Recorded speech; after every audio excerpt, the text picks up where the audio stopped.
नमस्कार, आप देख रहे हैं न्यूज टॉप 9। मैं हूं आपके साथ प्रीति रघुनंदन। पाकिस्तान के हमले के बाद अफगानिस्तान में तालिबान जवाबी कार्रवाई की तैयारी कर रहा है।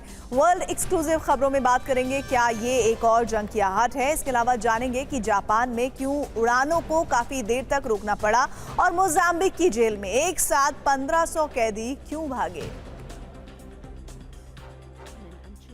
अफगानिस्तान पर पाकिस्तान के एयर स्ट्राइक के एक दिन बाद तालिबान बदला लेने की तैयारी कर रहा है। पाकिस्तान से लगी अफगान सीमा पर तैनाती बढ़ा दी गई है। दावा किया जा रहा है कि 15,000 तालिबानियों को सीमा पार भेजा गया है। तालिबानी प्रवक्ता जबुल्लाह मुजाहिद ने ऐलान कर दिया है कि पाकिस्तान को करारा जवाब दिया जाएगा। बांग्लादेश की राजधानी ढाका में सचिवालय बिल्डिंग में भीषण आग लग गई। आग में तमाम सरकारी कागजात नष्ट हो गए। जांच एजेंसियों ने आग जानबूझकर लगाए जाने की आशंका जताई है। 6 घंटे के बाद आग पर काबू पाया गया। मामले की जांच हो रही है।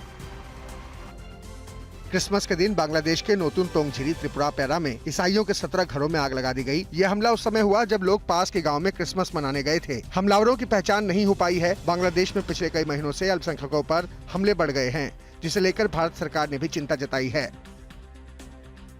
जापान में साइबर अटैक के चलते डोमेस्टिक और इंटरनेशनल फ्लाइट्स की सेवा पर असर पड़ा है। जापान के कई एयरपोर्ट्स पर लोगों को परेशानी का सामना करना पड़ा। दर्जनों उड़ानों की सेवा प्रभावित हुई। कई घंटों की मशक्कत के बाद सेवाएं शुरू कर दी गई हैं।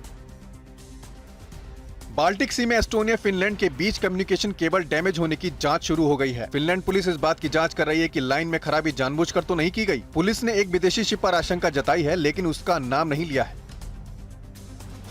मोजाम्बिक के मापुतो में जेल तोड़कर 1500 कैदी फरार हो गए। इस दौरान जेल कर्मियों के साथ हुई मुठभेड़ में 33 कैदी मारे गए और एक घायल हुआ है। कैदियों ने मोजाम्बिक में राष्ट्रपति चुनाव के परिणामों को लेकर चल रही हिंसा का फायदा उठाते हुए इस घटना को अंजाम दिया। हाल ही में कोर्ट ने राष्ट्रपति डेनियल चापो की जीत को सही ठहराया था और इसे लेकर हिंसा भड़क उठी।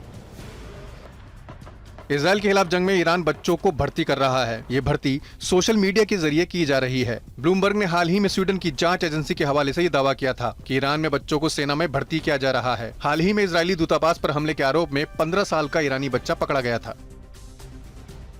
सऊदी अरब में इस साल 330 लोगों को फांसी दी गई है। अब तक सऊदी अरब में साल भर में दी गई फांसी का ये सबसे बड़ा आंकड़ा है। रॉयटर्स न्यूज एजेंसी के मुताबिक इनमें 100 से ज्यादा विदेशी नागरिकों को फांसी दी गई है। हालांकि कुछ दिन पहले सऊदी के शासक मोहम्मद बिन सलमान ने मृत्युदंड खत्म करने की बात कही थी। अमेरिका के स्पेंसर में भीषण आग से भारी नुकसान हुआ है। प्रोपेन टैंक में लगी आग में 2 मकान तबाह हो गए।